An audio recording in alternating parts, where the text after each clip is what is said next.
Monsieur, je viens vous offrir une somme de vers soignés, écrits par ma main. J'aimerais de mon cœur entier que vous les éditiez. Vous avez tout votre temps, je les ai écrits en 5 ans. Vous pouvez les publier la décennie prochaine, tant que vous les prenez maintenant.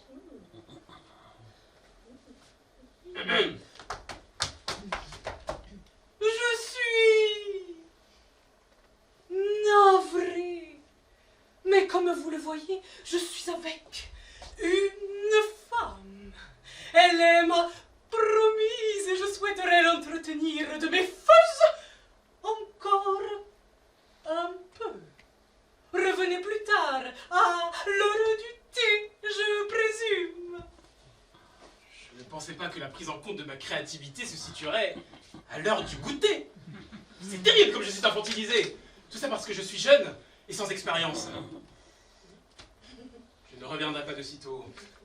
Je vous prie d'accepter mes hommages, madame, monsieur.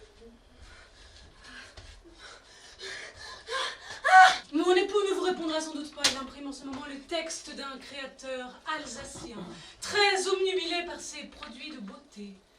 Cela fait fureur. Si vous avez un style semblable, sachez qu'on ne vous retiendra pas. Avant que vous ne partiez, laissez-moi vous confier quelques phrases choisies. C'est à cause de l'angle de votre visage. Il crée un rayon de beauté qui tombe en mon sein. Écoutez. Il fait assez nuit pour se couvrir de poésie, de jour s'appauvrir. Jalonné par la foudre, je vous vois exister. Ah, ma reine à résoudre, ma reine à encrister. Je ne veux pas enfermer votre voix, mais le bon trépas me quitte à votre envoi. Par je ne sais quel Jésus, je veux vous murmurer les forces emmurées d'où sortent tant d'obus. Votre corps a le mien, mon doum, mon ramequin, la feuille et le sequin du Dieu qui fait les liens. Vous êtes poète de nature, alors. Je vais parler à Hortensio. Il fera de vous un membre de l'assemblée orthogonale qui juge les poèmes avec la plus grande équité. Vous m'êtes plus cher que tous les parallèles que l'horizon dessine sous le soleil.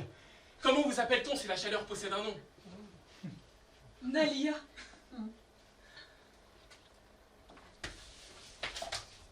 Bonjour Diane, bonjour Judy. Bonjour Jackie. Comment ça va? Super. Et Non, toi? Je tiens bon. Nous venons de vivre ici au théâtre dans le 15e arrondissement de Paris cette pièce Vie et mort d'un poète que tu as écrit, Diane.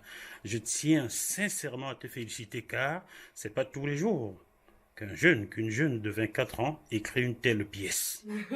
Merci beaucoup, ça me fait très très plaisir. Sincèrement, bon, on a eu l'impression, non pas l'impression, je vais résumer ce que moi j'ai compris de cette pièce et tu me diras si j'ai bien vu. J'ai vu un jeune poète érudit qui a fait face à un monde immoral et médiocre.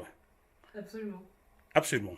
Jusque-là, c'est parfait. Jusque-là, c'est parfait. Voilà, c'est le résumé que je ferai de cette pièce. Hein. Alors, quand on a à peine 24 ans, je suis sûr que tu l'as écrit cette pièce, tu avais peut-être 22 ou 23 ans, tu ne l'as pas écrite hier. Non. Comment fait-on? Qu'est-ce qui t'a inspiré une telle pièce? Beaucoup de choses. Ce que je vois, ce que j'entends, ce que j'ai lu, ce que je sens. Mon père faisait de la poésie. Il est décédé il y a 2 ans. Paix à son âme. Merci. Et c'était un hommage que je voulais lui rendre. Et je pense que je me suis servi de tout mon imaginaire et de ce que je voyais effectivement de ma société, de la société dans laquelle nous habitons. Et ça m'a fait écrire très vite en fait. Je pense que j'avais déjà ça en moi depuis très longtemps. Et ça n'attendait qu'à sortir et qu'à prendre forme, qu'à se matérialiser. Et Judy, qui joue Carme, m'a proposé de dire des poèmes, de faire un seul en scène avec des poèmes que j'avais écrits. Et finalement, c'est créé toute une trame avec plusieurs personnages. Et j'ai rejoint le casting et nous sommes deux à jouer. Donc voilà, c'est beaucoup de choses qui m'ont poussé à écrire ça, mais surtout l'inspiration que j'ai d'écrire. J'écris de la poésie depuis que j'ai 9 ans. Et ça fait donc 15 ans. Et j'aime énormément ça. Et il fallait que j'écrive. En fait, c'était vraiment l'occasion idéale d'écrire tout ce que je pensais du monde, de la poésie dans le monde, de comment on voit et comment on parle aux poètes. Et parce qu'un poète, c'est jamais que quelqu'un de marginalisé, de secret, quelqu'un qui est en marge, qui n'est pas dans le monde réel, qui est dans la lune. On dit toujours que les poètes sont dans la lune. Les poètes maudits, Rimbaud, Tristan Corbière, etc. Voilà, donc c'était tout ça que je voulais dire. Alors, je dis, après on reviendra à Diane, je dis, peut-on dire que tu es désormais le successeur d'Aimé Césaire? Non, quand même pas. J'ai trop de respect pour l'auteur pour me considérer ça. Je dois te féliciter, toi, pour ton jeu. Je me suis dit à un certain moment, mais combien de temps a-t-il pris? Parce que l'auteur mémorise son texte car il l'a écrit. Mais toi qui ne fais que le jouer, comment fais-tu pour mémoriser un tel texte? En combien de temps? En combien de temps? La mémoire, c'est un muscle. Donc, plus on apprend de texte, plus c'est facile. Donc, celui-là, j'ai quand même eu plus de temps à l'apprendre que d'autres textes parce que, quand même, il y a de la matière. Plus de temps, c'est combien de temps? 20 ans? Non, quand même pas. Je dirais un petit mois. Un mois, un seul mois? Ouais, oui. Mais d'habitude, c'est 2 semaines parce que depuis qu'on fait du théâtre, quand on a commencé le théâtre assez tôt, moi j'ai commencé à 16 ans. Donc, plus on apprend des textes et c'est un muscle, donc c'est plus rapide. Waouh! Ouais. Alors, quand tu interprètes le rôle de ce poète, est-ce que tu le sens, est-ce que tu le vis quelque part? Est-ce que tu le vis? Est-ce que tu sens que tu as déjà fait face à un tel monde dans ta vie réelle? Bien sûr. En tant qu'artiste, je pense que cette pièce parle à tous les artistes. Je parlais de l'homme, hein, pas de l'artiste. Est-ce que l'homme a déjà fait face à de telles situations? Être face aux médiocres qui veulent tirer le monde vers le bas? Non, là, l'homme, en tout cas, je sais pas, moi je fais pas trop de distinction, en tout cas pour ma personne, entre l'homme et l'artiste, parce que quand je joue un rôle, je mets de moi, surtout, et donc oui, j'ai un peu vécu, j'ai transposé ça plutôt à ma carrière de comédien, mais ce texte aussi m'a aussi imprégné de pas mal de choses. Enfin, celui-là, j'ai commencé à écrire de la poésie, par exemple. Alors, mon cher Judy, tu ne peux pas me rouler dans la boue car tu n'es pas qu'en face d'un journaliste. J'ai fait du chant lyrique. Tu as vu ma photo sur Facebook. J'ai fait du théâtre. Je joue au cinéma et je suis également chanteur. Donc, lorsque je te pose une question, je sais à peu près quelle réponse tu vas me donner. Merci pour ta sincérité. Et puis, dis-moi, tu es de quelle origine? Congolais. Congolais. Congo-Brazza ou Kinshasa? Brazza. Brazza. Ah, chez Sassou. Il a aimé ça, hein? Ah oui. Alors, ça fait combien de temps tu vis en France ou est-ce que tu naquis en France? Je suis né en France. Donc, tu es français de souche, quoi. Je suis né français, en tout cas. Oui, mais tu es français de souche, donc le Congo ne devrait pas... Tu as toujours vécu en France? Toujours vécu en France. Tu as toujours été un passionné de la poésie, alors? Non, c'est venu plus tard. En tout cas, c'est venu déjà avec la pièce, la poésie, je parle. Oui. Mais de la littérature en général, surtout quand j'ai commencé le théâtre, donc à mes 16 ans. Vous connaissez depuis combien de temps? 2017, on était en école ensemble. On s'est rencontrés et j'ai créé une troupe avec plusieurs amis et Judy continue avec moi depuis le début, depuis 2019. Et on a fait 3 pièces. Voilà, on a fait une pièce de Victor Hugo, une pièce de Sacha Guitry. Je l'ai vue, hein. Ouais. Et celle-ci est la toute première écrite par toi. Avant, vous aviez interprété 2 pièces. Voilà, donc ça C'est la troisième. Ben bon, le jour où vous interprétez la vie parisienne ou Orphée aux Enfers, faites appel à moi car je l'ai fait en opérette donc. Avec grand plaisir, Elle ne tenait que par son grand nom, sa pitoyable cité de mensonges. Il ne manque rien à ma vie qu'une âme. Votre poésie me l'a suggéré. Je choisis avec vous de la choyer, cette âme, de n'y laisser entrer que de la grandeur et de la douceur combinées. C'est pour cela que nous sommes nés. Ne quittez pas ce monde d'harmonie, sauf pour clamer dans l'ombre que vous êtes plus renseignés que d'autres sur la lumière. Votre vie ne fait que commencer. Je suis Carme, votre bien dévouée, Nalia Dessauf, marquise de la cour Cancheline. Zut, il y a quelque chose de Marceau! Reviens! À la lumière oculaire, approchez votre jugulaire, le fil des cieux sera coupé par la boucle en acier chaloupé. Qu'est-ce que ça signifie? Arrête de le nier, misérable ton existence de poète maudit. Qu'est-ce que c'est? Une lettre d'une lectrice passionnée. Tu mens. En plus d'être un voleur, tu es un hypocrite. Donne-moi ce papier. Ah.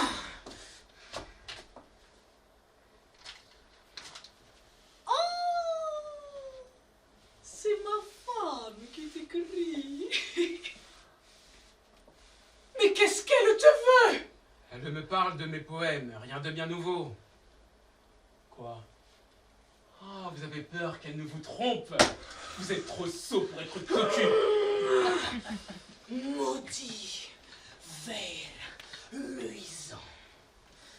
Personne ne pourra t'écouter, ni te lire. Et dans l'enfer des gratte-papiers, tu seras damné.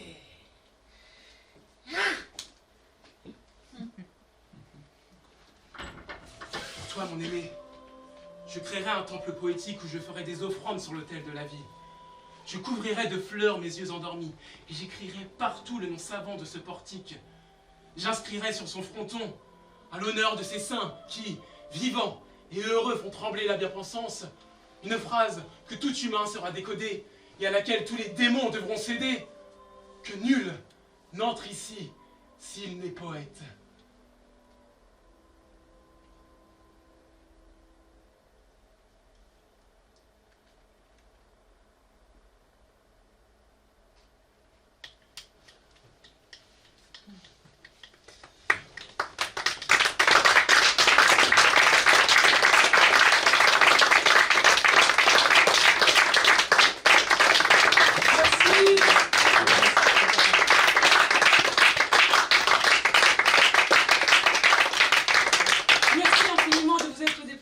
Ça nous fait extrêmement plaisir de vous avoir tous et toutes eu dans la salle. C'est un merveilleux cadeau. C'est la première pièce que j'ai écrite, donc c'est très très émouvant de vous la présenter ce soir. Merci.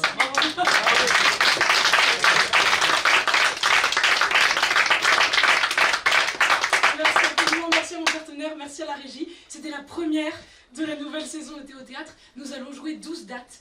Si le spectacle vous a plu, touché, fait rire, vous pouvez déposer une petite critique sur le site Billet Réduc, ce serait merveilleux, vous nous aideriez énormément, mais vous nous aidez déjà pleinement en étant dans cette salle et en partageant avec vous notre émotion qu'on a de partager ce texte. Merci infiniment.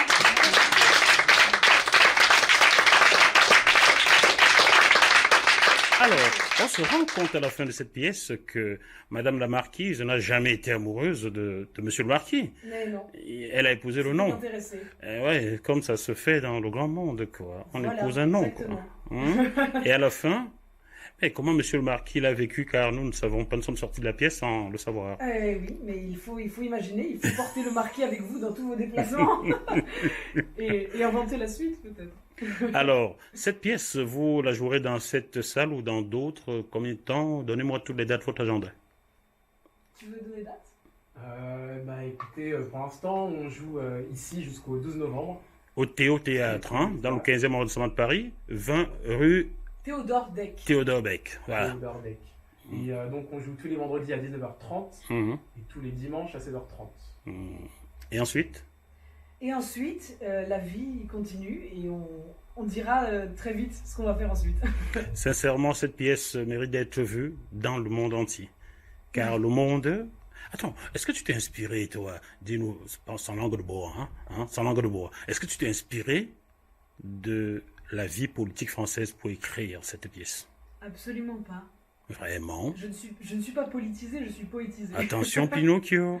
Tu es sûr? Oui. Bon. Mais dans la poésie, il y a aussi beaucoup de politique, donc peut-être que je me suis imprégnée. Toute la poésie était déjà imprégnée de politique. J'ai aussi constaté que nous avons un petit point en commun. Ah oui. Tu as dû beaucoup écouter Jean Ferrat à la maison. Papa Ah, était-il pas tellement. vent? Pas tellement, non, pas de Jean Ferrat, non. Claude Pourtant, François. il est cité dans ton dossier presse. Oui, oui, un petit peu, mais pas. Oui. Oui, mes parents aimaient bien, oui. Et si je te faisais chanter? Ah oui, oh là, avec ma voix qui est partie pendant le spectacle. Ben, le poète a toujours raison. Qui voit plus haut que l'horizon. L'image d'Ève et de la pomme. Face à notre génération, je déclare avec Aragon, la femme est l'avenir de l'homme. Merci beaucoup tous les deux. Et sachez, vous êtes les Merci. bienvenus sur JMTV+. Un jour, vous serez dans le bœuf bourguignon. Bien sûr. Avec plaisir. Merci beaucoup. Merci. À bientôt. Merci. À bientôt. Au revoir, à bientôt.